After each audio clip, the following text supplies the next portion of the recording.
Hello, everybody. Welcome to episode number 22 of Show Us Your Kit. I'm joined today by two fans for the first time, both Derby fans from the Rams Review podcast. We've got Corey, just south of Washington, D.C., and Jason, who, from his accent, I believe, near Derby, I suppose. How are you doing, boys? Tell us about where your podcast and where we can find you. Yeah, I am from Derby. Yeah, not too far away, about 8 miles away from Pride Park, so a little bit closer than Corey. We are the Rams Review podcast. We're on Twitter, Rams Review One. Facebook is Rams Review Podcast. We're also on Instagram, and basically it's reviews, previews, insights, analysis. We get guests on when fixtures are quiet, which is not the case at the minute, of course. So ex-players, and one of the things that we quite like doing as well is probably guests that you wouldn't necessarily think of. So we've had like an ex-scout on, we've had an ex-fitness coach on, we've had an ex-agent on, we've had members of the women's team on. Just a little bits and pieces of different things from what everybody else is putting out there from a Derby content point of view. We all talk to each other. We all, sometimes it's very difficult to have your own spin on the same information. So we try to do something a little bit different, what the others weren't doing. And 2 years in, near enough, so far so good. Brilliant. I'd just like to know from Corey's point of view, how did you come to be on this? Well, how did you come to be a Derby fan first of all, and then how did you come to be on this podcast with Jason? Yeah, so I came to become a Derby fan because I hate myself. So my dad's actually from the Derby area. I've got family there. He when he was growing up, he played professionally, scouted professionally, he's coached professionally. And so for me, football was always something that was a part of who I was when I grew up. There's a picture of me in an England tracksuit when I'm like 2. And I always thought, I'll play for England. And then Sky can put that image up. But unfortunately, I'm coming to the realization I'm never going to play for England. Or America, or any team that's any good ever, really. So that was kind of the thing. And my dad had known a couple of the older Derby players from back in the day. Ray Straw, the all-time appearance holder, and Jeff Barracliff, who was a fullback at the time, and he was really good friends with them. And so I kind of just grew up with stories of Derby and things like that. And then I found out several years later, because I would have been born. But I found out that when my parents first got together, my mom was visiting my dad in England. He took her to a game at the baseball ground. And so my mom actually got to witness Derby beat Manchester City 5-0 with Dean Saunders and Mark Wright in that team. So for me, football is always my first, sport that I love more than anything. But, being a Derby fan is just something that I guess it didn't come naturally. Oddly enough, my dad's a Blackpool fan. So that's a weird thing. That's a weird one. I guess he liked the seaside, but it was just always, he was telling me these stories. So I just grew up with these stories of the thing. And then just kind of when you watch other teams and whatever, but there's always just like one team you always look out for results for. And it was always Derby. And then getting involved with the podcast, Jason had started the podcast. I think it was just after the departure of Frank Lampard. And correct, Jason? Yeah, it was. It was just after the departure of Frank Lampard. And I was on Twitter, and I follow a lot of different Derby accounts, and saw the stuff that he was putting out, and I was like, oh, that's really cool and whatever. And then he put a message out that was like, if you want to get involved, let me know. And I do media stuff for my profession. So I was like, media stuff, podcasts, talking about Derby, I'd like to do that. And so Jason hates it when I say this, but I'm going to say it anyway. We kind of slid into the DMs a little bit. We kind of hit it off. We hit it off. I was sending him audio clips, and then I actually came a few weeks later to England to watch some games, because I go every year to watch when there's not a pandemic on. And we met up. We hit it off even more, and I was just sending these clips. Then I had to take a break because I went on a massive rant about Philip Kaku. But then the one benefit, I guess, of the first lockdown was we were just talking about how we could, how can we keep the podcast going with no football? And we thought, well, let's just do a live episode. And I think it was like a 3-part episode, wasn't it, Jason? I think we talked for it was like a 9-hour marathon session of just talking about everything to do with Derby.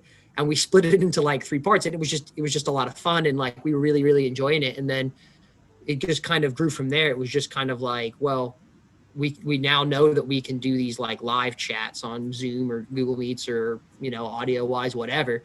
let's try, let's keep this going. And then that's kind of how the genesis kind of started from there. And like Jason says, it's been an amazing ride. We've met some amazing people who create contents for the clubs or former and current players, and just a lot of amazing people associated in and around football and with Derby. That it's just been an incredible kind of journey for us.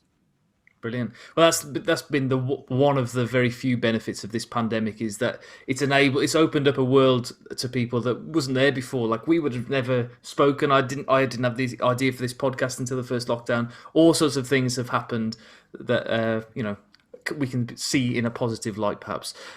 So I'd just like to talk then briefly about Derby's current situation, because when Wolves were in the Championship, Derby were always one of the teams that we used to think, well, we need to watch out for them. And they always sort of started every season really strongly and then would inevitably drift away, bar a couple of seasons where they did make the playoffs in the end. But 22nd at the moment, are you worried about relegation, or do you think that Rooney's got enough to get the Derby out of it, Jason?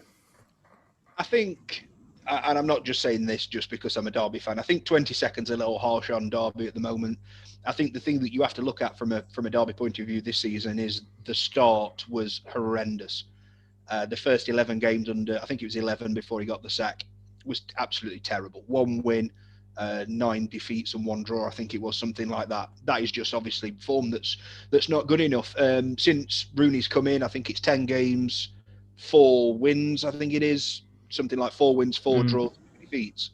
That's okay. That's still not, top end form, but that transition of turning a team around from it wasn't even just the results. Derby were poor. Derby were not good at all. They were getting a hiding near enough every week, if not scoreline, in performance.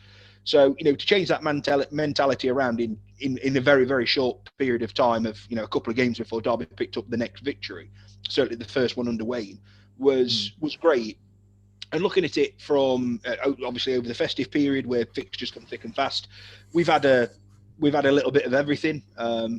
One you might not be too disappointed with was beating Birmingham 4-0. I did see that. Yeah, I was pleased. Yeah. But yeah, so we've had a little bit of everything. There's a little bit of a mixed bag. It was never going to change straight away overnight. I think there's enough in the squad. I thought there was enough in the squad to start the season. We predicted a mid to top 10 mid-table. Didn't think it was going to be much more than that. There were still a few holes in the squad. We needed certain things to go our way. We needed rubs of the green. We got a lot of youth in there that needed to perform. It performed at the back end of last year in the lockdown and in Project Restart, and it performed admirably. Unfortunately, those 4 or 5 haven't necessarily done that this year, and that's, again, that pays to where Derby are at the minute. But I think there's more than enough there. I don't know how much of a relegation battle and how long it's going to go on for, in terms of can Derby, over the next 3 or 4 weeks really pull away and just kind of disappear into mid-table or not. I don't know if that's going to be the case. Maybe January transfer window will help with that, because there are areas of the team that definitely need strength.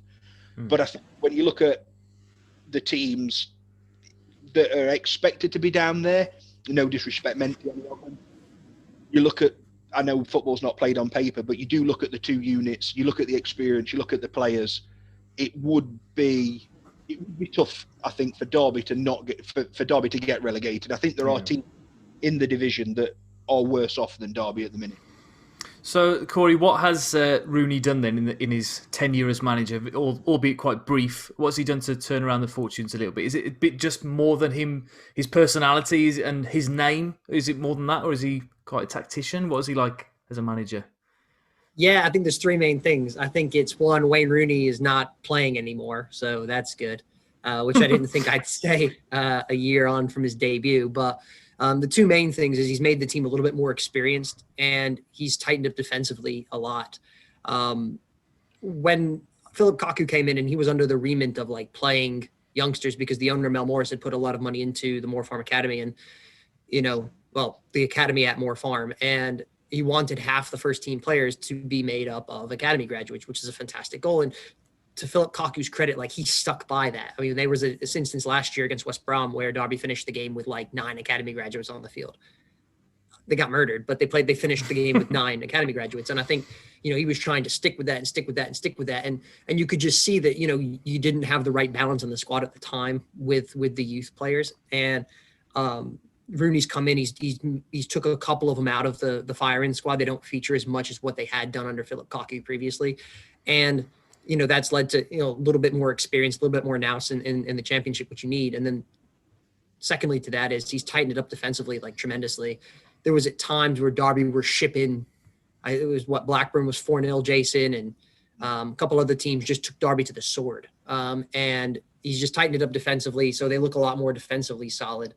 So that's kind of the two biggest goals. And coupled with the fact that Derby are starting to score, the occasional goal now and then, which helps when you're not conceding. I think there was a period of time where Derby went through 4 games and only conceded 1 shot on goal, which was like tremendous for a team like Derby, who for years had defensive issues, whether it be from high balls or set pieces or whatever it was, to see that kind of stat. And they were playing good teams. So that was really positive to see. And, those are kind of the 2 main reasons. The other reason is probably the emergence of Colin Kazim Richards, who's a blast from the past kind of name.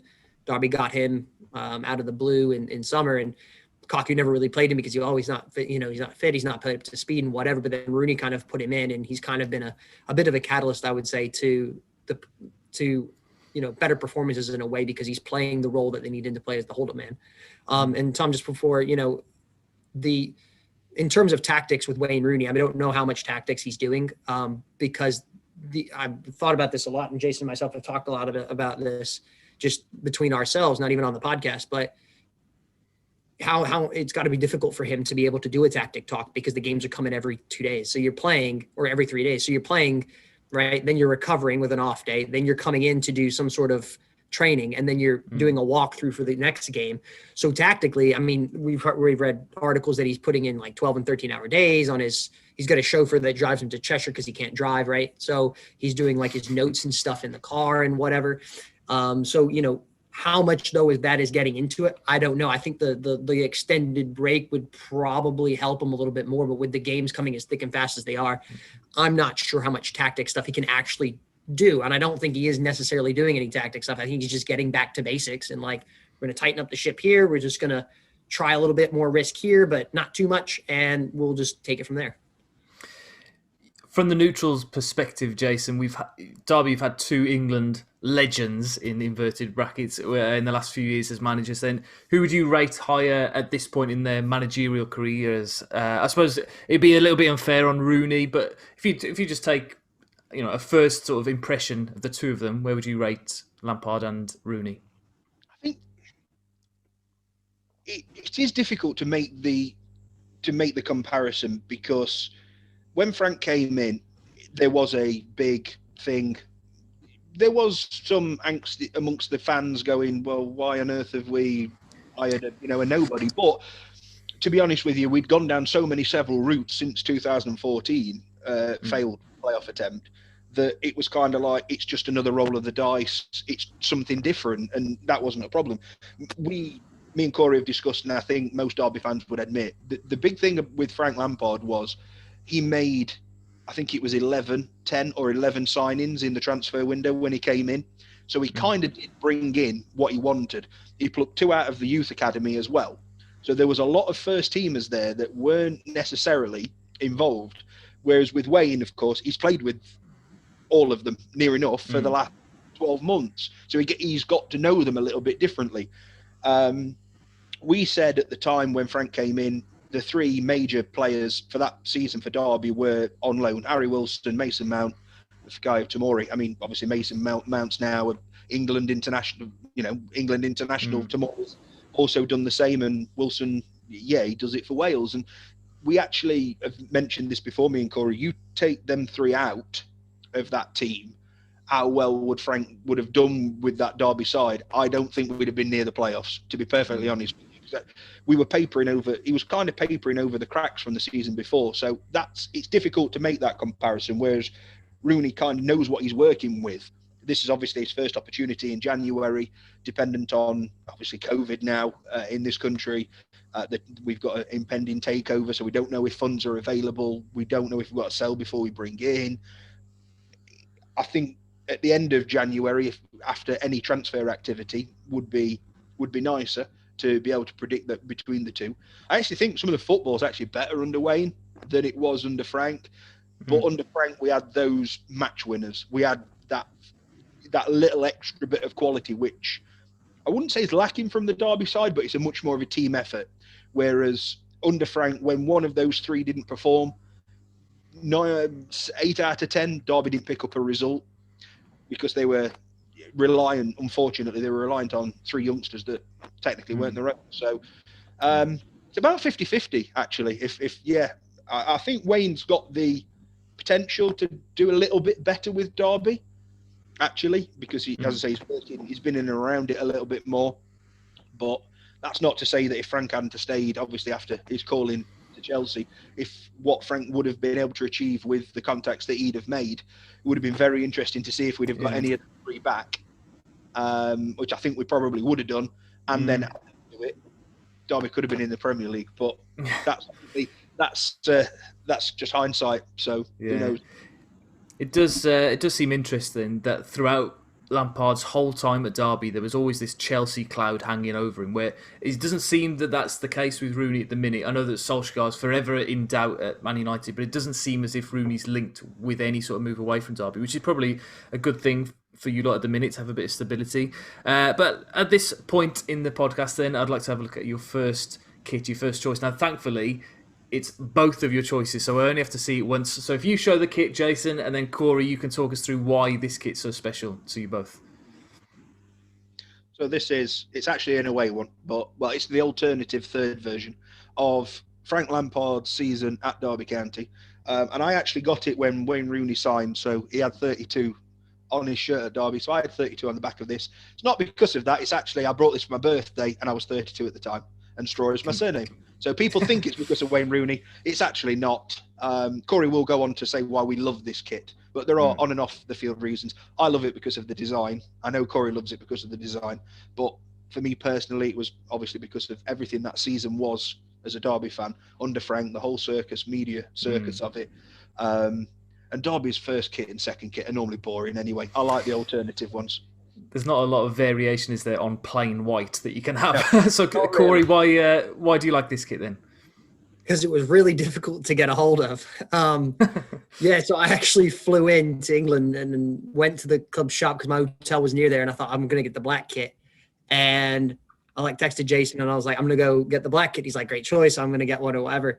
And so I showed up to the club shop, and they were like, well, and this was like September, and they were like, well, we don't have any of the black kit. And it's just a bizarre thing for me, I guess, because I've never walked to a sports store where they're like, I want a Baltimore Ravens jersey. And they're like, you're not going to get one until, March. And I was like, so when are you going to get them? And she's like, Christmas. And I was like, but it's September. And she's like, well, yeah, it looks really good. I was like, I know it looks good because I want one. That's why. But yeah, it was devilishly difficult to get. And so I ended up getting one. But I think it's just the memories of the thing. And I think the design of the zebra sleeves was like a lot different. It's the exact inverse of the home kit of that season. And it was just really cool. The stripes are supposed to mimic the pillars coming off of Pride Park Stadium and whatever. And I just think it was just a super cool design. And I'm a sucker for a black Derby kit because the problem with wearing a white Derby shirt is, one, it's mostly boring. And two, like if you're eating a hot dog or you're eating a piece of pizza and you spill ketchup on it, you can't get the stain out. Like I try to never get a white Derby shirt because it's like you're always just scared you're going to get a mark on it, and you pay like 50, 60 quid for them. So you're like, oh Christ, I just get like a colored one. But just the black was like, anytime Derby's in a black kit, I'm just a sucker for that. And just the design looked really cool with the zebra sleeves. So the 2019 season, 18-19 season that they wore that kit for, one of the games of the year, 2019, was the playoff second leg. I chose to go to the first leg. I actually travelled up to Derby and watched the first leg. I definitely chose the wrong leg to go to. Yeah, but that second leg, what a game! Did you manage to go, or even if you didn't, what was that game like, Jason? No, I didn't go because I didn't think we had a cat in hell's chance to do it. And Leeds being Leeds, we're charging Derby about 47 quid for a ticket.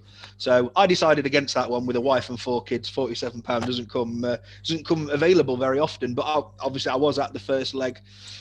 and Derby were poor, and we actually thought, well, that's it, gone, we're bottled, it's done. I know a couple of people who did go. I stayed at home. A few of there's about 10 of us that have got season tickets together. We all said I would go into the pub to watch it, but no. But there was just no optimism at all, which, under that season, looking back at it, there was a few times in that season where strange things happened, and we probably should have predicted that something was going to happen. But, a lot of gods kind of shone down on us that day. And I remember watching the first half at home, and it was like my first thought at half time was, we're in this game. And we were 1-0 down, I think, or 1-1. No, Jack Merritt just thought to make it 1-1, but obviously we're still 2-1 down on the tie. And there was just something about me that when we're in this game, and I don't know why. And I remember turning around to my wife and I was going, right, I'm just going to go down to the pub to watch the second half down the road. I can't not. I've got this inkling. I'm going to have to go.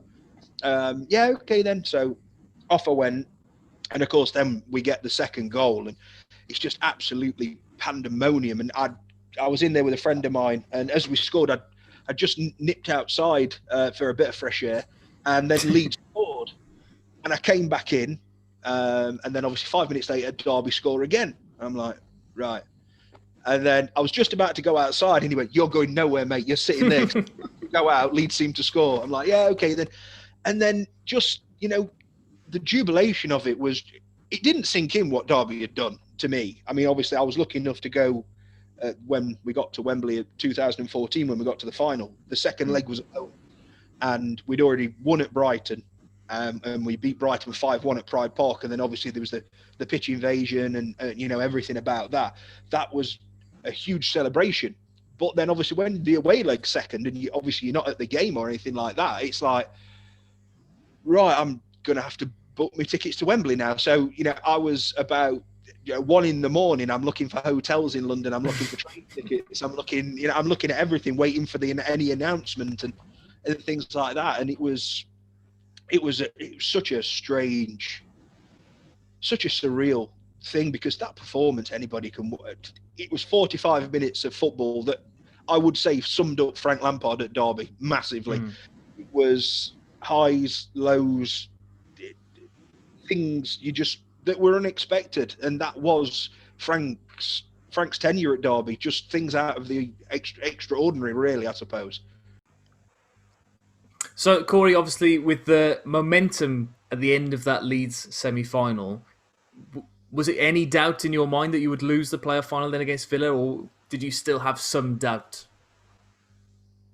I think with Derby, you always have doubt, Tom. No, I think Jason summed it up perfectly. The game summed up Frank Lampard, and I think the whole run to get into the playoffs was like just so magical. And you kind of had a strange not a strange expectation, but a strange inkling as a Derby fan, like, is this the year? Because there were weird things happening and weird point swings, and like Derby had squeaked into the playoffs, and then to do what they did against Leeds was just, I mean, when you look at football as a whole and you think about like Germany, Brazil World Cup semifinals, like 5-1, and Leeds and Aston Villa, Liverpool 7-2, like there's these results that just pop out that you're like, I'll never witness this again. And Leeds was one of them. So I think in a way, in the back of my mind, I kind of was like, this is kind of the year for Derby to go up.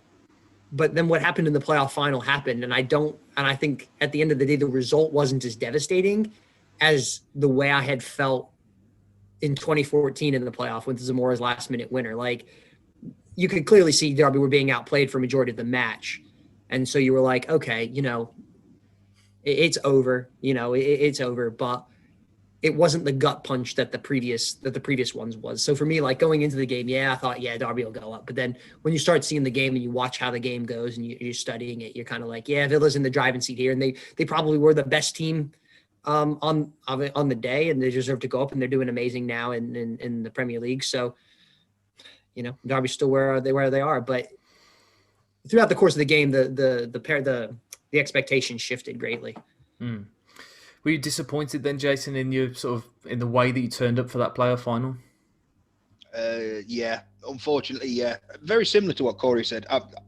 For me personally, I went Villa were the favourites. Villa had gone on something like a 15-game unbeaten run and won most Yeah. of those. They were an unstoppable train. I mean, I obviously I caught the semi-finals against West Brom. I didn't actually think they played all that well, and I thought West Brom were actually probably over the two legs, possibly a little bit unlucky. But at the end of the day, they were just a steam train, and it was going to take something huge for Derby to stop them. 8 weeks previous to that playoff final, we played Villa at Villa Park and got absolutely played off the field and lost 5-0. So there was no, for me personally, we were like, enjoy the occasion. But like Corey said, there was so many things that season that just slipped into place. We'd beaten Man United in the cup. We'd beaten Chelsea. Well, we nearly beat Chelsea in the cup. We'd snuck in there. There was something about it. It was almost that magical fairy tale thing that wouldn't it just be typical Derby County to have tried to throw money at it, being the best team in the league and not gone up in 2014, not just to do it a different way. But then actually in the game itself, it come very apparent that Villa were the better side for the majority of the game. Derby put up a bit of a fight towards the end, and had it gone on for another 10 minutes, who knows? But football's 90, not 100. So, but Corey was right. I walked away from that game thinking, oh, what a shame that was. But kind of expecting then the next season to be built on. And unfortunately, Derby took some huge, huge backward steps. Yeah. Let's carry on talking about the playoffs, but let's rewind to 2007. Wolves were also in that playoffs. We lost to the eventual runners-up. I can't remember who they were, but Stephen Pearson, a name that lives long in Wolves fans' memory for his goal on that day, the first playoff final goal in the Championship in the new Wembley. But then, of course, the monstrosity of the following season. For fans of our sort of era, this is what Derby County is in our heads, is this one terrible, terrible season. One win all season against Newcastle. But again, another Wolves connection. Kenny Miller scored the goal in that game. A goal difference of -69 and only 11 points throughout the season. Loads of records broken for all the wrong reasons. Is this what you meant at the beginning of the podcast, Corey, when you said you hate yourself? Was this the peak of poorness at Derby? Yeah, I think it was. I think it was just super poor, and it was just bizarre. I mean, there were some really strange things that season. I remember they played Liverpool, and Darren Moore ended up hitting his own defender, and they both hit each other, and then they fell opposite. So Fernando Torres ran in between it with the ball and scored. There's just these crazy, the team was just so nuts. I do remember though, I liked the kits that season, and the best kit was the yellow alternate third kit that Derby got the win against Newcastle in, and they only made a limited edition 1,500 or something kits to sell. And we had Giles Barnes that season, and so it was just peak crapness. I mean, it really was they were just so bad. And then they made Derby made some very strange rushed signings in the transfer window. And oddly enough, 2 Americans actually played for Derby that season, Benny Feilhaber and Eddie Lewis. And the best thing I can say about Eddie Lewis is, the one memorable thing at Derby was he once got a match rating of 1 in a game out of 10. Wow. And I don't know how you get a 1 out of 10. I figure even I was 13 at the time? No, 16 at the time. And I was I'm pretty sure I could get a match rating of better than 1 if I just stood in the corner flag and did nothing. I'd be fine. So it was just peak. And I think that hung over Derby for a long time to just get it right. And it carried into that championship season. And for a long time, the scars are still there for a lot of fans. So in a way, it's kind of if we go up if Derby go up over the playoffs, are the scars still going to be there for the club and the fan base? Because it's obviously a different set of playing staff, but is it still going to be there when they go up next time? And what's that going to be mental fragility wise? It's just very bizarre. Was there any enjoyment, any highlights in that season, Jason? I assume you were a season ticket holder at the time. Was there anything from that season that stands out? Nope. No, yes, there was. Don't get me wrong, you got to go to the places. I mean, I personally didn't, but fans got to go to Old Trafford and the new Emirates. I actually did go to the new Emirates, but I think it became abundantly clear very quickly that Derby were so far out of the depth. I think actually, if Derby had put up a bit more of a fight, it could have actually been worse for fans. I think fans realised straight away that, oh wow. I mean, me personally, I was a season ticket the year before. I missed 2 games all season. I missed the playoff final. I didn't actually get a ticket for that. Surprise! I've been to 3 Wembley finals, and anyway, you're the curse. That must be. And I'd even gone to Southampton in the semi-final. I set off at 3 a.m. to get down there. Because it was a dinner time kickoff. I went to those. I think the only game I missed was like a Norwich on a Tuesday night away. It was ridiculous. But yeah, that team wasn't good enough to go up. Actually, we had a knack of just grinding out results. I think we kept something like 17 clean sheets that season, and there was just a knack of the way to win. And unfortunately, there was a lot going off, kind of like behind the scenes. The manager, Billy Davies, at the time wasn't liked by a lot of the hierarchy at the club. The club were, in terms of ownership, were an absolute joke. They were being ripped off big time by some strange people who were involved with Derby at the time. There was no real transfer fund available for a team, that was going up. And so then we resorted to signing 33 plus age players to give them one last hurrah as a hope to keep us in there. And yeah, I remember the first game at home against Portsmouth, we drew 2-2, and we actually played all right. And obviously the Newcastle game, that was a great game. Derby played all right, but it became clear very, very quickly that it wasn't going to be great. So the fans kind of did get the impression that, well, we're certainly not going to be here next year. Who knows, obviously, what the future holds. Let's enjoy it. And it became a carnival atmosphere. I don't think many of us were actually paying attention to what was happening on the pitch. But in terms of going, having the home games, watching the quality, I remember Man United coming to Pride Park and watching Cristiano Ronaldo tear Derby apart. And it was great to watch. And then the away days were just such an occasion. Every away game was sold out. It was just an occasion for the fans. And of course, since then, we've never been back. So I hope all them fans that did go enjoyed it enough, because it's been near enough 15 long years since we've last done it. Yeah, that's crazy to think. I mean, for me as well, following football from the mid-90s, I suppose, Derby were a fairly decent Premier League team. They were sort of middle of the road, 10th, 12th every sort of season. They'd be okay. They had a couple of really good players as well. Fabrizio Ravanelli, I remember playing. Dean Sturridge, we signed from you as well. Some really, really good players over the years, but they just seem to have been lost in the wilderness. But one thing I want to ask you before we go into because this podcast has blown my format out of the window. So we'll just do all the Derby chat now, and then we'll do through the other things later on. So the Brian Clough Trophy is something that has always fascinated neutral fans. Obviously, it means a lot to Nottingham Forest fans, famously winning 2 European Cups. But to Derby fans, what kind of legacy has he left? And I'll ask Corey first. I mean, we won a championship at Derby, and I just think that the way he was able to play football was kind of the catalyst to obviously getting the Leeds job and then going on to Forest. So it kind of started Hartlepool and whatever, but that was kind of the first big job for Brian. And then to do what he did at Derby, win a championship, and then obviously went to Leeds where it didn't necessarily work out so well, and then on to Forest. I think it's just the catalyst for that. But I also think that, Brian Clough, just as a man, whether he was Nottingham Forest coach or Derby coach or at Hartlepool or at Leeds, like, he's just an amazing football manager and probably one of the greatest, if not the greatest in history for what he was able to do. I mean, look at it from a Forest perspective. They won back-to-back European Cups, being a provincial, not a provincial town in the negative sense, but they're not a major, it's not the size of Birmingham, it's not the size of London. And they were able to go out and conquer Europe, not once, but twice with the team that they had. And I think with a lot of the signings that he made and the innovations that he made within the game, like, English football wouldn't be what it was without him. And the trophy is really special.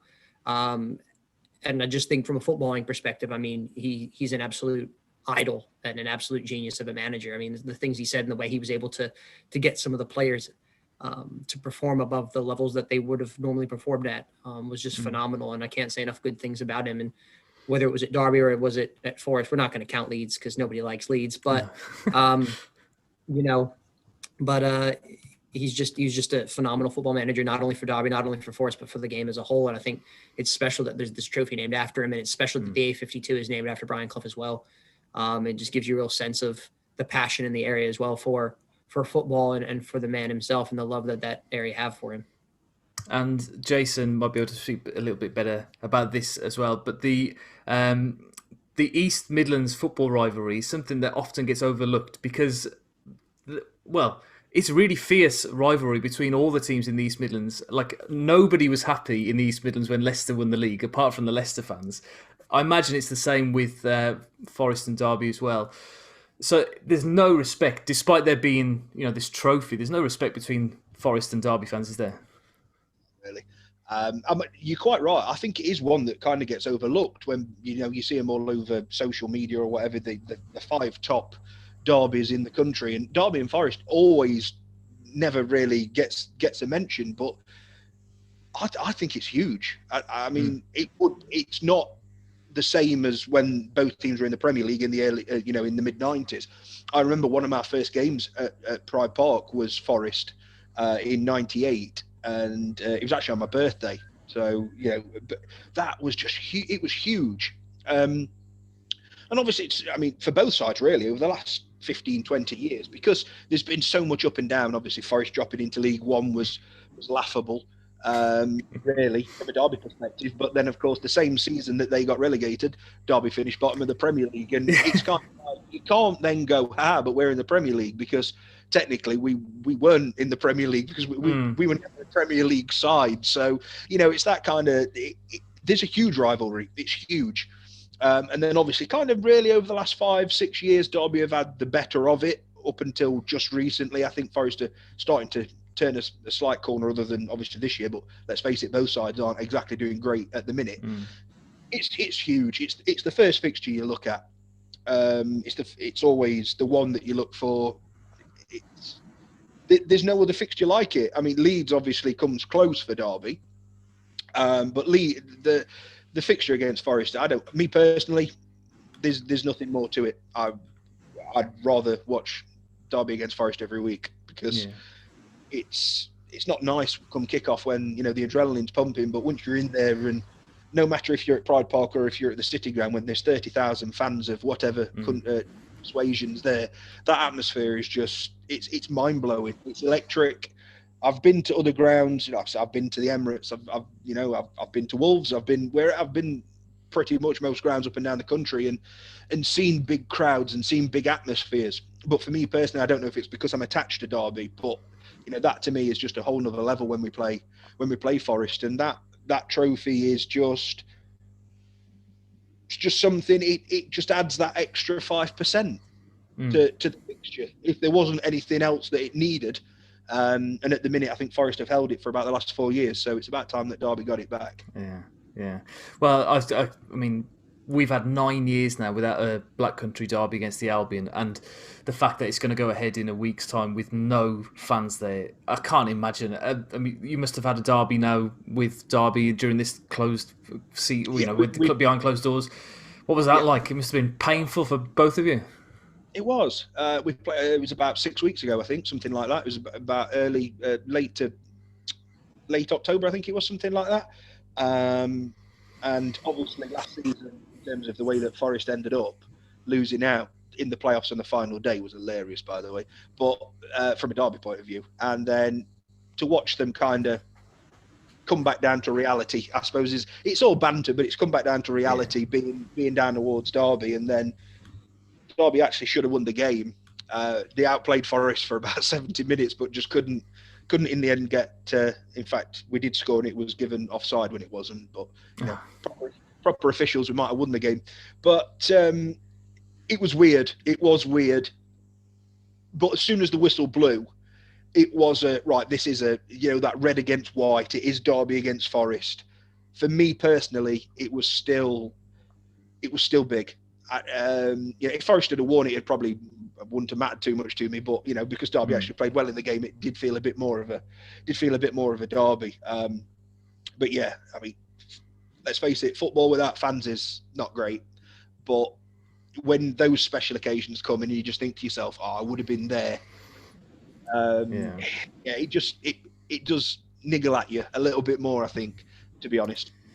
Couldn't agree more. Right, let's move on to the next part of the show at last, and let's give Corey the chance to talk us through this picture. So his favourite sporting picture of himself, and we've had lots and lots of American football talk on this podcast. I'm not an American football fan myself, so talk us through this moment and why it's so special to you, Corey. Yeah, so for me, I'm the guy sitting in the stands in this picture. No, I'm just kidding. I'm the kicker, and I actually have my jersey with me here. But this picture is really special because this was the first game I played coming back after 9 months out with a knee injury. I had dislocated my knee playing actually a soccer game. Was not a good idea during football season, and I had missed the season, which was just very difficult because I loved doing it and being a part of the George Mason football team. And so this was my first ability to come on and make my first home appearance in over a year. So it was really special to me that I could go on, and we had scored a touchdown. So I was just making the extra kick afterward, which was always a harrowing experience that sometimes they didn't do in a lot of time. But. Were you worried as well? My thought there, when you talk about your knee being dislocated, I don't know if you remember the episode of The Simpsons where the kicker's leg falls off and ends up just tipping it over the top of the bar. Was there any?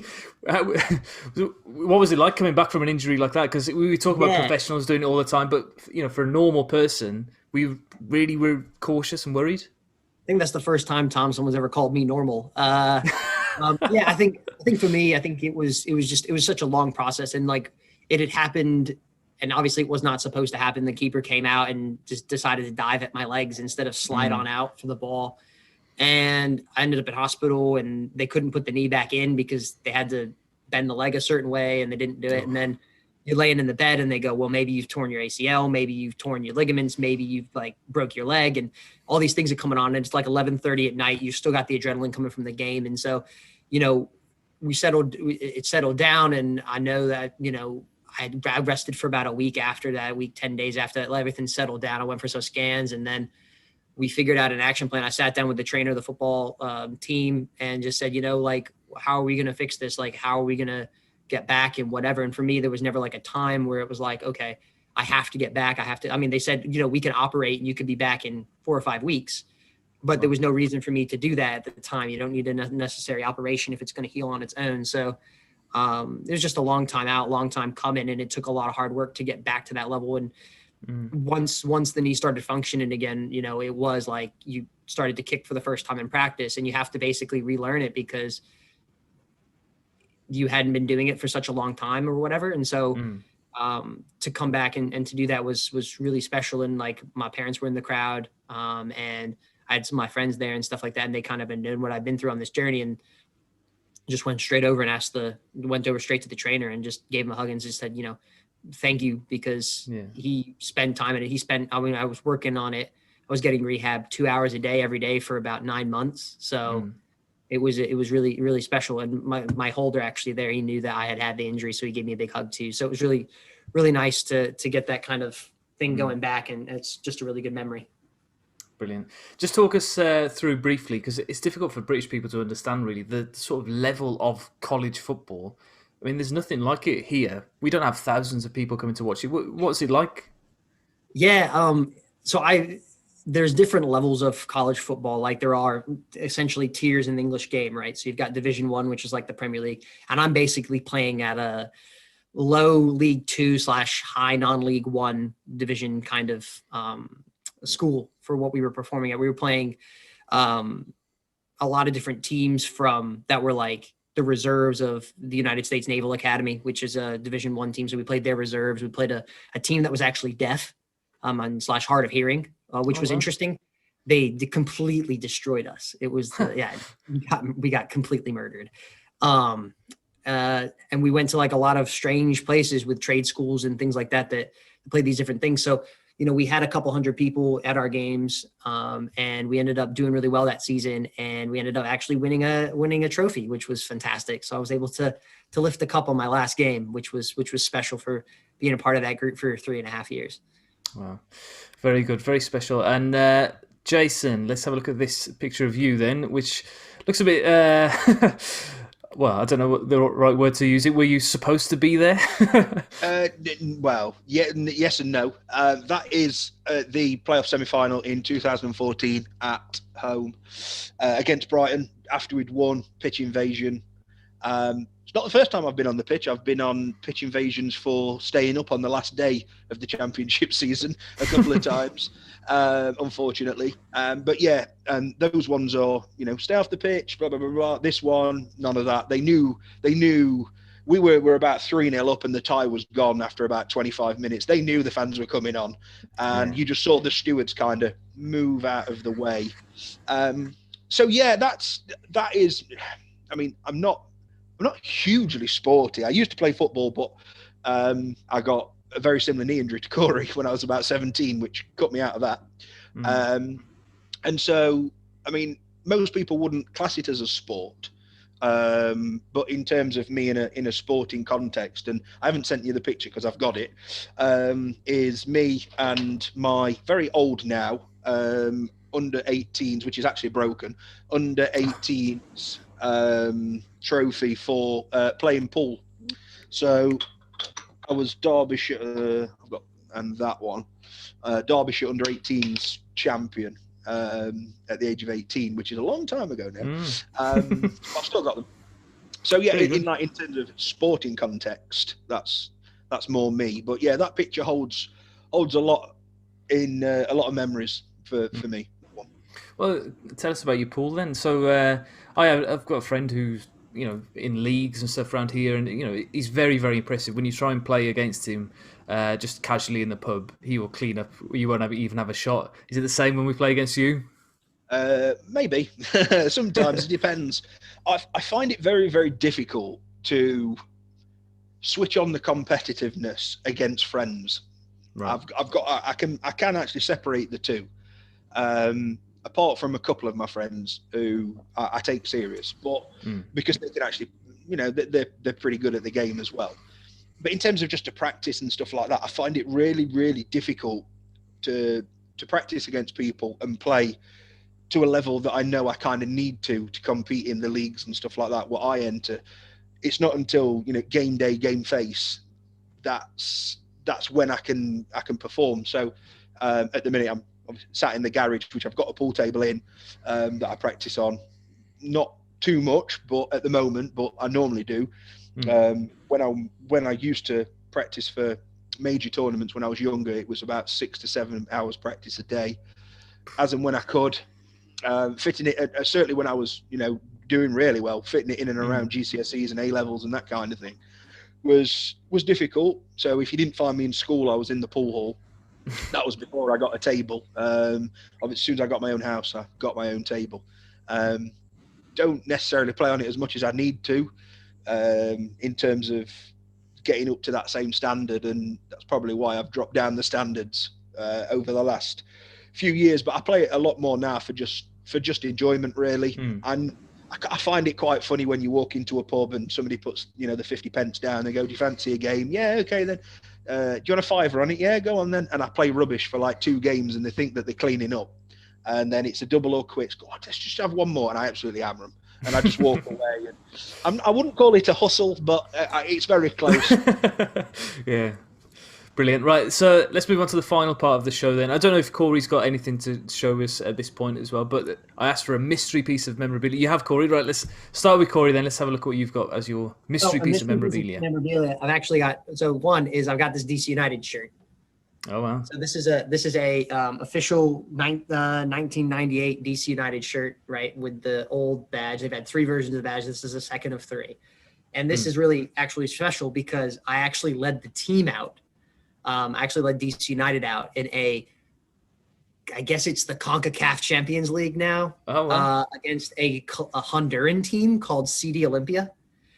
So they put me on this, and I was like 8. So it's like a adult large. So it swamped me. And they were playing this game in like November, and it was freezing cold. So we walk out.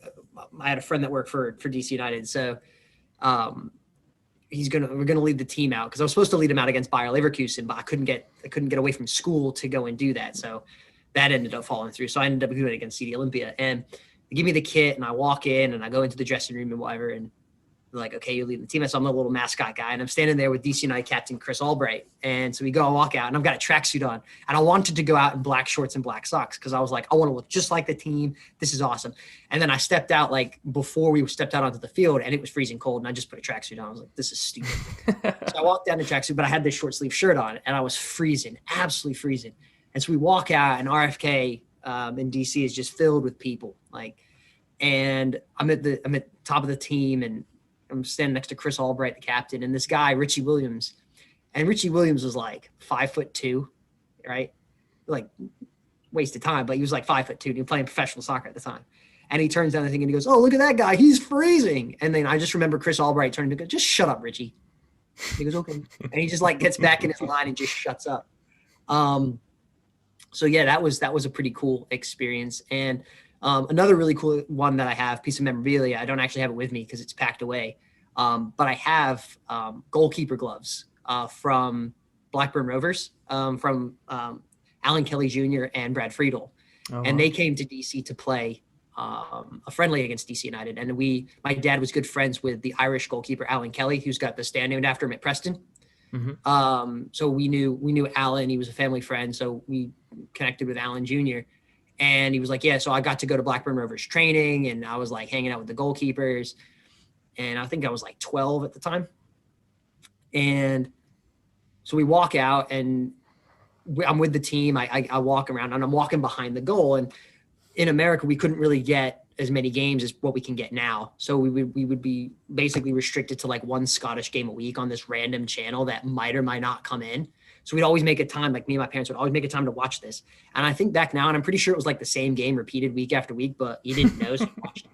So I liked Celtic at the time because they had Henrik Larsson and all those like that great generation. But one player I liked from Rangers was Lorenzo Amoruso. Like he was just super cool. Like he's just long hair and he was just awesome. And I remember I was walking behind the goal at RFK and Amoruso was taking free kicks. And like he just was putting them in upper 90 in the top bin. And I remember being behind the goal and I just shouted, hey, I've seen you on TV. And he went, yeah. And I waved and I just thought it was so cool because it was like my first experience, like meeting someone I had seen on TV. It was like super nice. And then they ended up giving me a game worn signed shirt and some gloves and stuff. So, eventually I'm going to get hanging on these walls over here so I can display it. But those are some really great memories for me. Very cool story. Jason, let's have a look at your mystery piece of memorabilia then and the story behind it, please. Yeah, I mean, as I say, it's not necessarily a mystery thing, but it is a signed selection of Derby County from, I believe, 1999. And I've got Mark Poom's signature on here. I've got Jim Smith, who was the manager at the time. And I've had people question that this is authentic, and maybe when I tell you the story, you won't believe how I came across this. But the fact that Jim Smith's is actually in biro and everybody else's is in pen, I think would say that might actually be true. But a lot of Chris Rigger, I've got Danny Higginbottom, I've got Baiano, I've got Arani, I've got Carbonari, I've got Stimac, I've got quite a few on there. Basically, Derby's new training ground was being built, and at the time, my dad put the electrics into the place. Oh, wow. And yeah, the story goes they were digging out and there was a few people there and the players were there. They were kind of training on the same place, but like the main changing rooms and things like that hadn't been built yet. So my dad was there and he was looking for a toilet, strangely enough. And just so happened to walk into the changing rooms where all the players were getting changed, and obviously somebody's looking at him going, "You're all right, do you need anything?" But apparently, as the legend goes, because I was only young, they were all very accommodating. And my dad's, I can't remember if it was his uncle or my granddad or something like that, knew one of the main backroom staff at Derby, went back years. And so they spoke, and he said, obviously, "Oh, my lad's really into Derby County. Is there any chance, I can get something signed or anything like that?" And apparently he went, "Oh, I'll do better than that." So obviously he got it all signed, and then he kind of went missing. And so my dad's working away and thinking, oh, they've just basically, you know, he'd gone back to work and, oh, just being ignored. And actually what had happened, because Jim Smith wasn't actually there, he was actually at Pride Park in his office. They'd actually driven it to the stadium to get him to sign it, bring it back to give it me. As the story goes. So that is something that I've had, since 1999. So a while. Brilliant. And that's not something you can get a certificate of authenticity for. Are you going to get Jim Smith to sign on the back? This is definitely me. Yeah, that's it. But I mean, I don't know how else he'd have got hold of it. So I can only presume it's real. It's on Derby County headed paper, and you know the dates on there, and you know that kind of thing. So I can only presume it's pretty real. And then obviously I got it and everything like that. And I must admit, it's a scrumpled up piece of paper. So I would presume as soon as I got it, it went in a frame. So it's not as if it's been copied or anything like that. It is genuine. You can see the ink marks on it. So I'm going with it's real, and I won't let anybody tell me any different. Brilliant. Well, thank you very much to the pair of you. It's been lovely to chat to you. This has definitely been the longest podcast that I've had so far on this series. So I really appreciate both of you coming on. Corey, thank you for coming on from all the way from Washington, and Jason from just up the road in Derby. But if you want to go and check them out, Rams Review 1 on Twitter. The Rams Review is the podcast. Is it available on all platforms, boys? As far as I know. Yeah, as far as you know. So great. So don't forget to go and check them out. Thank you, everybody who's listened to this podcast. Really appreciate it, and share it to everybody that you know that you think will enjoy. And we'll be back in the future. We have got a Forest fan coming up, unfortunately, boys. So there's a bit of a clash there. But but yes, thank you very much again for coming on, and thank you for listening. We'll see you all again in the near future. Bye-bye.